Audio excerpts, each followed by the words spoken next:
What do you see in those other competitors? I don't, and I don't know is the answer, but I need to have an open mind because this space is too close-minded. The space is because you're rewarded to be tribal and back the only one true thing, true asset. As investors, we need to be careful of that bias. So I don't know. So some very smart people that I know say, listen, Polkadot is a really serious project and this could do this, Filecoin or, there's a bunch of things that people say, listen, you don't really understand the use case yet. And probably in 3 years' time, we'll be talking more about it. So I kind of say, yeah, okay, I'll keep an open mind. I have an open enough mind that I even own Doge. And the reason being is simply put, if the world is network effects, you've got a lot of retail owners, but there's no network because it's not being used. But then you've got Elon Musk telling you, hey, I want to build on this. Why? Well, because he's got all these users, right? He can now raise infinite capital if he becomes, the core side, the other side of the network equation. Mark Cuban started accepting Doge because he realized it's a social thing. People know it's kind of fun, but it also has worked. So he started accepting a Dallas Maps for ticket sales and merch and stuff like that.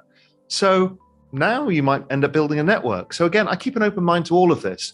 People are too quick to say, this is never going to make it. Like Cardano, right? There's a huge fight in the community, Cardano and its smart contracts. And, is it going to amount to anything? Is it going to amount to nothing? I don't know. And that's okay. And we should all be a little bit more comfortable saying, I don't know. It's pretty interesting. Let's see how it goes. I can place a small bet and I can't place a big bet yet because I don't know enough. Maybe you're really in the space and you know it inside out. And you think, yeah, you know what? I can see what's coming down the pipe on the plan. I think this is going to work. I can take a bigger bet. That's okay too. But, I can't because I don't know. I just don't have the bandwidth to take all this in. The other one that came out that it's going to take a while to sort this one out. And I don't know which way it's going to go, but you shouldn't write it off, is Dfinity or the internet computer. So unfortunately, it was backed heavily by VCs early on. The people who were allowed liquidity on launch had made tens of thousands of %.